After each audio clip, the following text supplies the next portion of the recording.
Ouma Kamis, bonsoir et bienvenue au studio mobile de la conférence pour la communication de la science.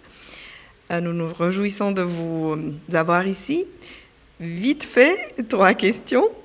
On va commencer par la première, bien sûr.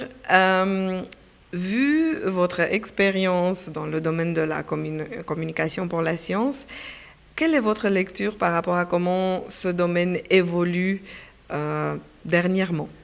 Alors, il se trouve qu'on a une certaine pandémie qui est venue brouiller le message en ce moment de la science. Et c'est très étonnant, c'est très intéressant aussi ce qui s'est passé, c'est que tout à coup, le monde entier a été confronté à des vagues d'émotions qui étaient très différentes. La peur, la surprise, on ne s'attendait pas à ce qui allait se passer. Et c'est intéressant parce que ça a complètement changé la communication scientifique qu'on avait, celle d'avant Corona, qui était on se base sur les faits, on transmet les savoirs. Là, voilà, il faut prendre compte de cette émotion, il faut en faire quelque chose, il faut l'accepter aussi parce qu'elle est humaine, c'est ce qui nous rend profondément humains. Et puis, il faut se rendre compte par moments peut-être que des faits rationnels vont pas pouvoir répondre à des émotions qui parfois sont irrationnelles. Et c'est très très important, plus que jamais aujourd'hui, d'expliquer pas seulement ce qu'est un fait scientifique, mais comment on acquiert ce savoir scientifique. Et c'est ça qui va permettre aussi de permettre à la population de comprendre comment fonctionne la science. Une des choses aussi qu'on a remarqué, et ça c'est très important, c'est que une partie de la population s'est rendue compte que les scientifiques ne savaient pas tout. On a cette image du scientifique qui sait tout, qui est dans son bureau, du professeur. Et là, avec une épidémie, on se rend compte que, en fait, il y a des zones d'incertitude. Ça, c'est aussi quelque chose de nouveau dans la communication scientifique. Je pense que c'est important de la montrer, de ne pas en avoir honte, de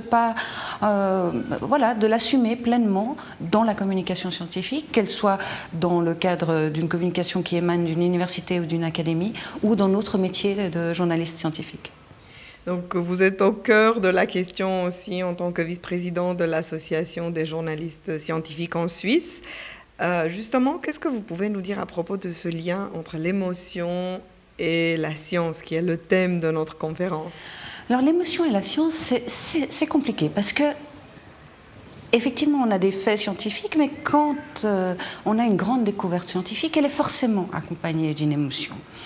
Et c'est très bien, parce que ce sont justement ces émotions qui font que tout à coup, on va essayer d'aller marcher sur la Lune ou guérir une maladie qui touche la population. Donc cette émotion, elle est très importante. Maintenant, en tant que journaliste scientifique, en tant que personne de communication, il faut faire très attention avec ces émotions. Il faut faire la part des choses entre les émotions qu'on veut réveiller ou les sentiments qu'on veut provoquer et le pouvoir émotionnel qu'on donne à un fait scientifique. Et là, c'est un exercice d'équilibriste. Il faut faire preuve d'une certaine honnêteté intellectuelle aussi pour pas rendre des résultats plus beaux ou plus quoi que ce soit qu'ils ne sont, et faire vraiment la part des choses entre des faits scientifiques et les émotions qu'elles provoquent. Par-delà la situation actuelle, par-delà, disons, qui peut arriver momentanément, quel serait un message que vous avez par rapport à la communication de la science? Mais pour moi, la science est belle. De toute façon, les découvertes, les avancées scientifiques, dans tous les domaines, il y a une beauté inhérente à ça. Et je pense que cette envie de partager, cette envie de diffuser, elle doit être maintenue. Elle doit surtout pas être teintée de peur, de jugement ou censurée parce qu'on vit une période qui est particulièrement difficile.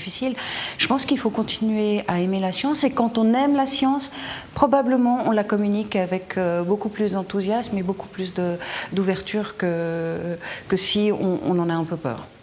Ouma Kamis, merci beaucoup d'être là et bonne chance pour le débat qui va s'en suivre. Merci.